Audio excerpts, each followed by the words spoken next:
So this is already the second song, well, technically speaking it's the third song of Resurrection with the new sound, a new lineup and all of that good stuff. The title today is gonna be Carry On, but what I have opened here is Burn My Heart, since I noticed by accident last time that there's actually a pretty smooth transition between the two songs, so we can look what we can do with that. Well, first of all, little throwback.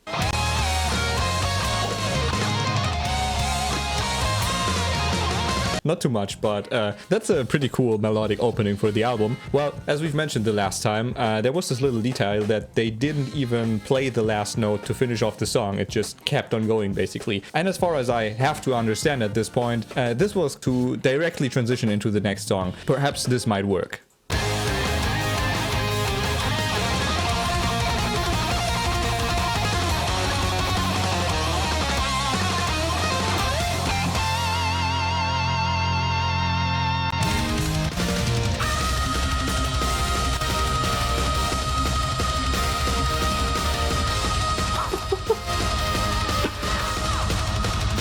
Well, did just anyone notice an absolutely bonkers kind of long power metal scream at the very beginning of the song? What exactly is that guy's lung capacity?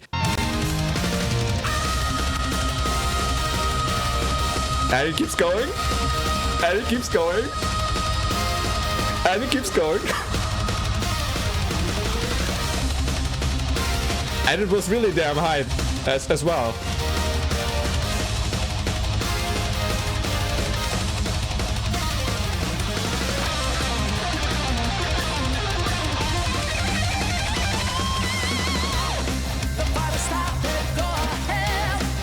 Okay, pretty similar transition to the song before.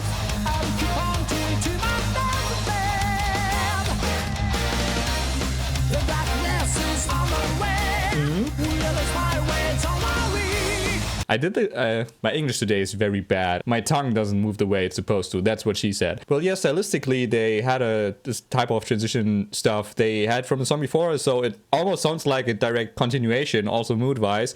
What I found pretty entertaining was the little pattern they had with the gallop. They kind of mixed up this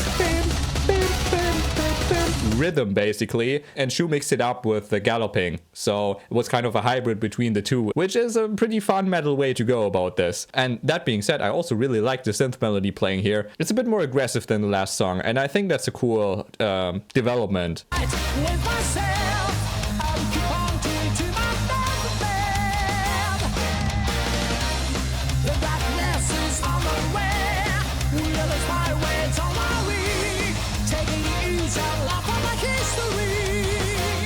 Yeah, that's really cool.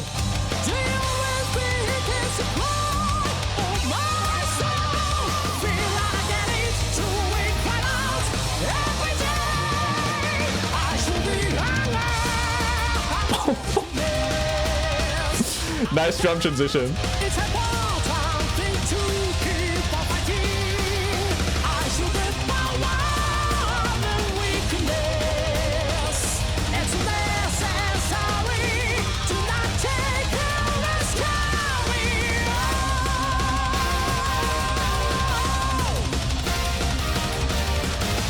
I didn't have any connection with the title, but I remember this chorus because it has a really nice mood, especially I think with the in contrast with the verse and the stuff which comes before, because it's a bit speedy and I would say a bit aggressive, right? Especially with the metal scream in the beginning. I just want to peek into that again because it's so cool. Yeah, anyway, you know what I mean, right? And it just gets into this moodier passage right when it transitions into the chorus. And then with the chorus having basically the peak of this mood, which is just very chill and almost a bit sentimental. But also it's pretty damn bright here, right? But here you have this lot of choirs here in the back.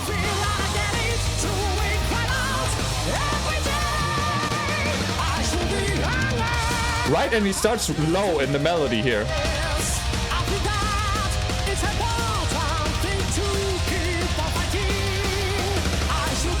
Almost says something neoclassical about it from the melody.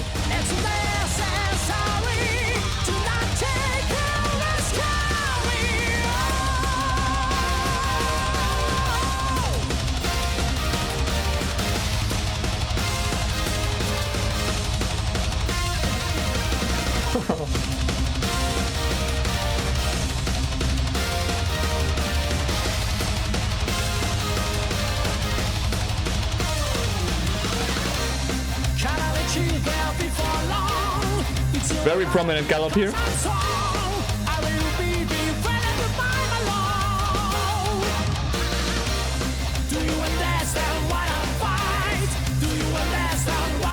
Oh, we have a second.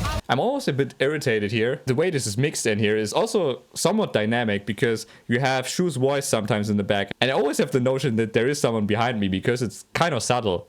Also really cool switch up with the gallops. We had some staccato type of thing, but not just the guitar, but basically like everyone had this stoppy staccato element to bring some kind of irritation into this. So there's a story being told here, definitely. Yeah. It's really weird sound as well.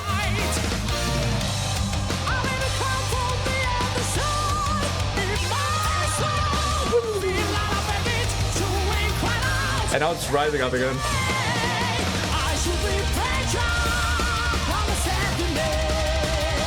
This drum transition.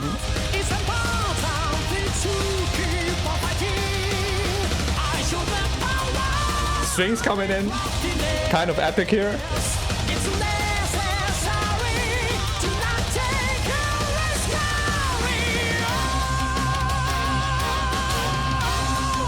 So it keeps going with that central motif.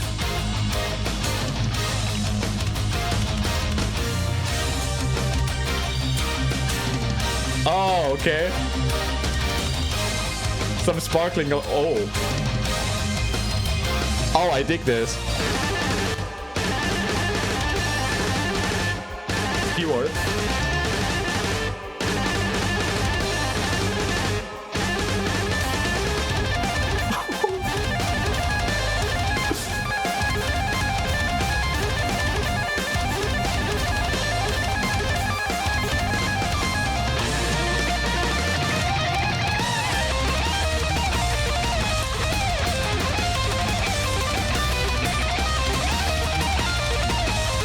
Ooh. Okay, okay, okay.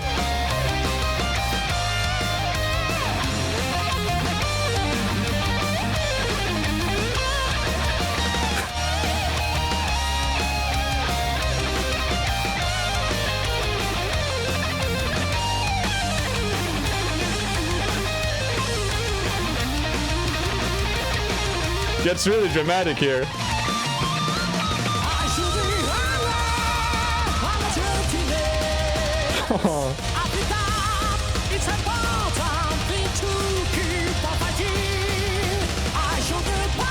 Yeah, so far it seems they're going for a really concise type of style here. There's a lot I appreciate about this. I remember just some moments of reactions we had in the past so far. Mostly of it was Yamabi era. There's just some songs where I think those have a really dreamy note to them, which are in part some of my favorites, I must say. And what this manages really well is like expanding on that dreamy type of idea, especially since they throw in some tension in between. They have these little squeezes sections with pressure in them, and then they release it and they have this threw in some sparkles and really dreamy melodies. So this song is 5 minutes. Do we want to listen to the solo again? Yes, please. Oh yeah, that was really cool. Wait a second.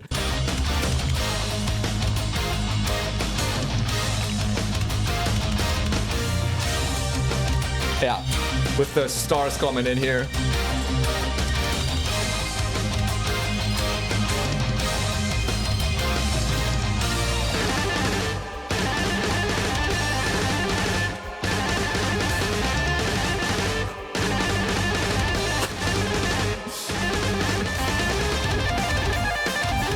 That's some peak Yuki shredding here.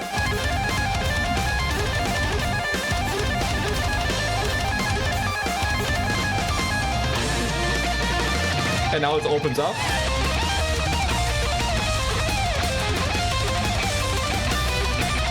But I like how level it stays here. I think this is an idea they actually try to utilize here, which is interesting because I don't think it appeared before. Maybe I just didn't notice. I assume since Sho is like has a rather high register in which he sings, and also the two songs we had so far are rather high from their melody and stuff. What serves as a contrast is actually if you go lower, right? This is why I also notice at the beginning of the chorus that it starts low is kind of interesting. Although usually it would be the other way around. You go high when you go to the chorus, right? So that's cool how they incorporated that here. And I think this is what they have in this little section where they stay a bit in a moderate height so that they can explode afterwards.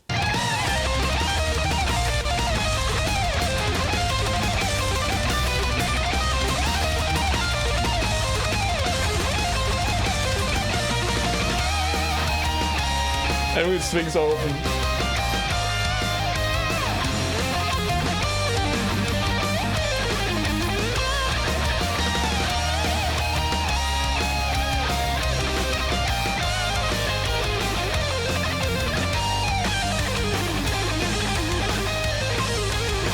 Yo! With the riser in the background. And really smooth transition in the chorus. I love it.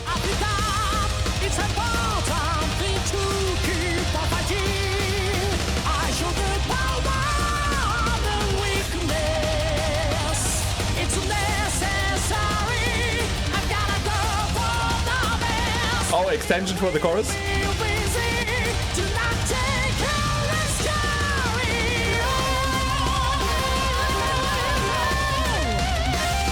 A lot of Yuki here.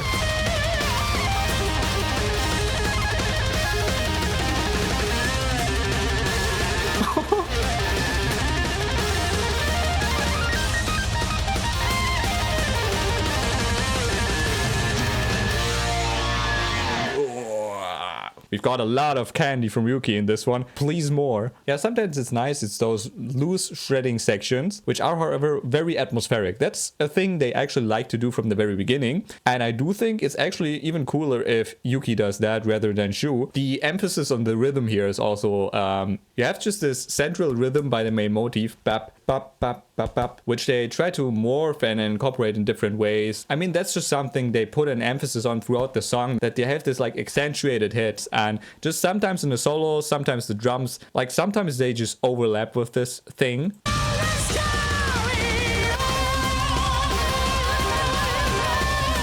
Right? And here it goes a bit crazy.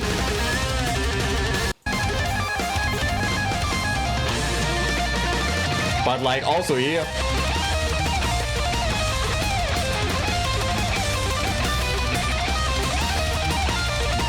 Right?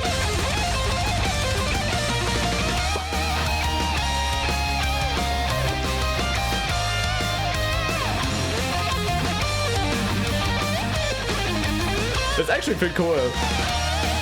Because it marks some sort of movement, and like every milestone is marked with a strike like that. So again, very interested in like what the lyrics are gonna be about. Are we satisfied yet? Anything again? Should we listen to the final chorus again? Yeah, let's do it.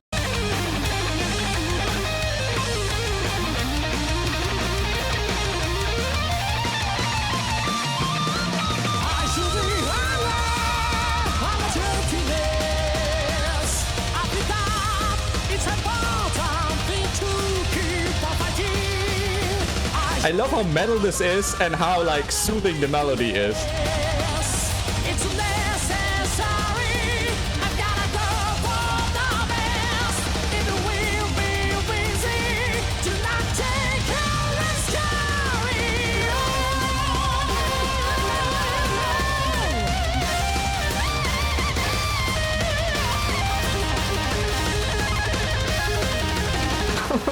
The guitar is also going crazy sometimes.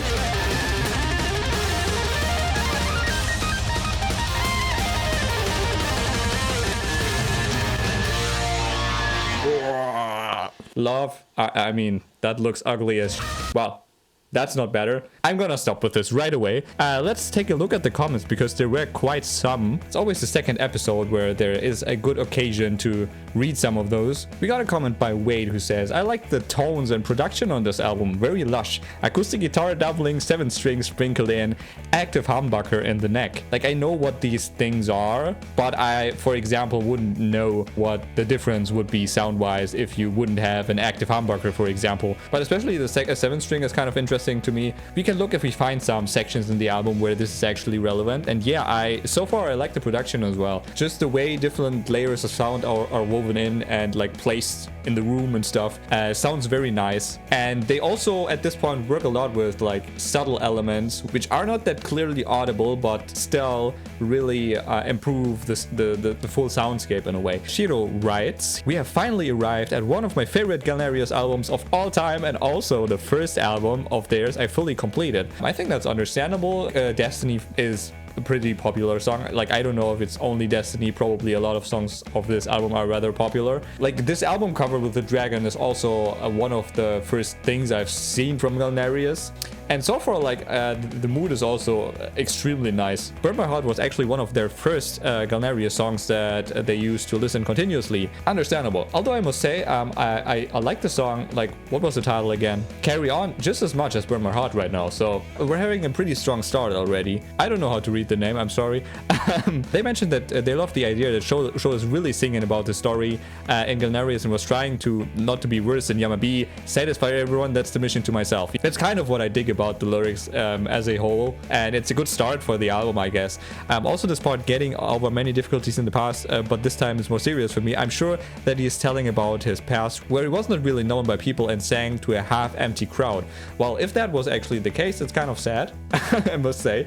Well, I've seen like some older stuff of his, and so he had some kind of presence. Like, I don't know how big it was, but he was a pretty good singer before, and I think he was also known as a pretty good singer, but it could be the case that he was a bit more underground. Well, if you know anything more about that, please share it with us. After some time after the success of the You're the Only, his popularity just dropped, and Shu gave him many new opportunities. Okay, so we actually have some trivia woven into here I'm not aware of. This song introduces us to a new vocalist and seems to say, yes, things in life changed, but this is just a different path, lots of new ideas and possibilities. Right. And one last comment by our trivia person. The revival album of Galneryus has finally arrived. There are only good songs, I'm looking forward to the future. Yeah, man, that's the spirit. Sho, who joined from this album, is a Japanese singer who was active by his real name Masatoshi Ono. That's what we should mention, if I haven't mentioned that in the past at some point. Some people prefer to call him Masatoshi or Masatoshi Ono. He was a big hit solo in the 1990s and gained popularity with his overwhelming singing ability and high tone. Well, I guess that sounds kind of plausible.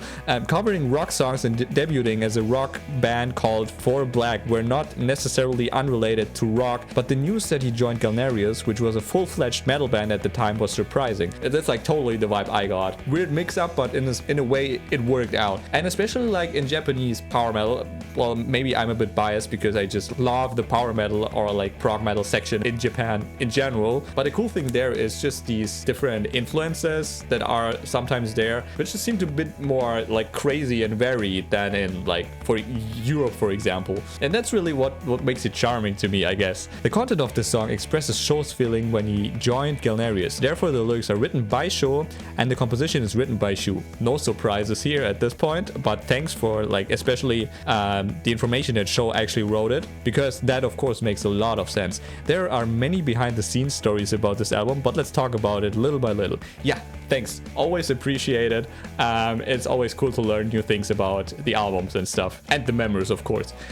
So I think with this song and trivia package, we're now ready for the lyrics. Let me guess, dude. The first song was about you joining and the anxiety and the expectations. And this is a song about your decision to lock in or something. Well, that wasn't very specific, but yeah, just look at the first line here. The fight is started, go ahead. It's hard to fight with myself. I'll keep on doing till my deathbed. Oh, the darkness is on the way. Will I lose my way? Don't worry, take it easy and learn from the history. And you just notice this vastly different style, just the way the story is told and the words are chosen. Just like pretty much everything about this is different than we had before in the Yamabi era, except for some like basic sprinkles we just have in prog and power metal. The fight has started, go ahead. Motivational calls. Also, so far it's like less we're riding into war and stuff, so this we collective aspect, it's rather something like I'm talking about my personal struggles, and whoever is listening is connecting to this personal experience, right? The fight with myself, and I keep doing it till my deathbed. So it's very straightforward as well. The darkness is on the way. Will I lose my way?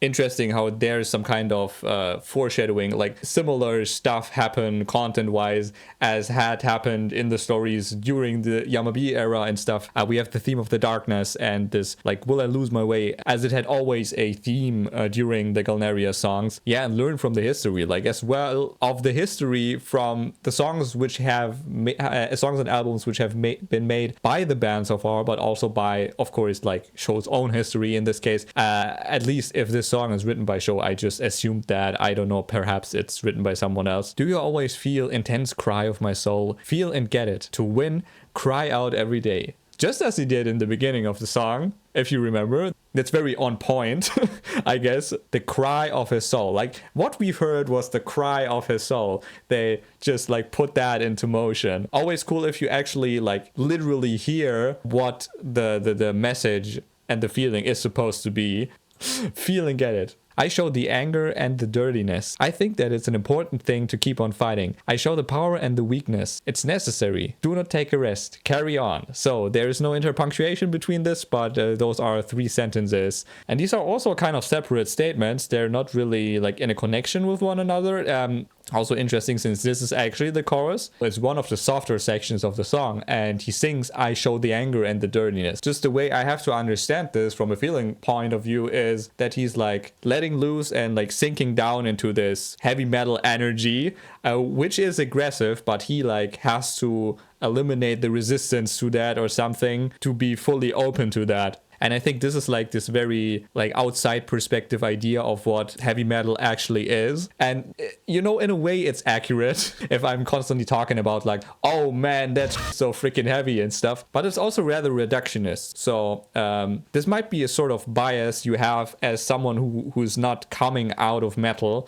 but now has to front a metal band. It's about accepting that kind of energy, I guess. I think that's an important thing to keep on fighting, yeah. I show the power and the weakness. This characterizes this a bit more, right? The songs are heavy in part, but you just always have this dynamic. You always have a lot of feeling in these songs as well. And if you cannot show that, you wouldn't deliver, right? It wouldn't work, especially in Galneryus songs, which are like overwhelmingly emotional in some sections. It's this element of contrast, which they have throughout the song as well, by the way. It's necessary, do not take a rest, carry on, yeah. And the second chorus, I guess, can I reach there before long? It's alright, because I'm strong. Oh, I will be defended by my law. Do you understand why I fight? Do you understand what I find? I wanna bask in the tender light. We just sometimes have a little sprinkles of visual imagery, but it's still very straightforward way to make your point, I guess. It's alright because I'm strong. So this is most definitely some sort of affirmation. So we're very closely part of this inner struggle without much metaphor and stuff.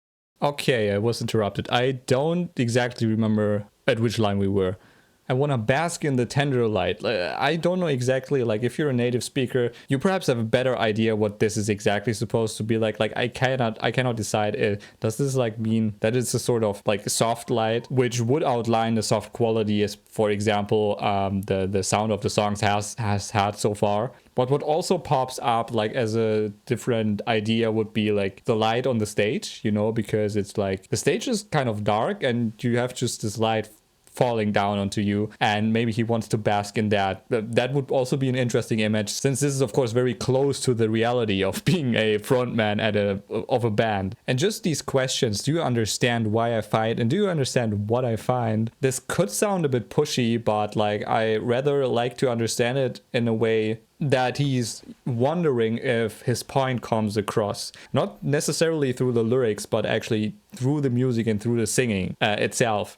Right, he might be like wondering if the music portrays and like communicates by its sound what those feelings and ideas are, which are supposed to be communicated. I will confront the other side in my soul, feel and break it. To win, cry out every day. Interesting challenge here. The other side of my soul has to be confronted to do this thing, which I think is kind of scary, but also pretty productive in the long run, I suppose, because you find a lot of new things and you find out a lot about yourself and your like profession and stuff. Feel and break it. So it's framed like an enemy here, which has to be overcome. And a little switch up for the chorus. I show the pleasure and the sadness. I think that is an important thing to keep on fighting. It's the I show the power and the craftiness. It's necessary. Do not take a rest. Carry on. So we try to outline a rather elaborate spectrum here of what the idea is of what has to come across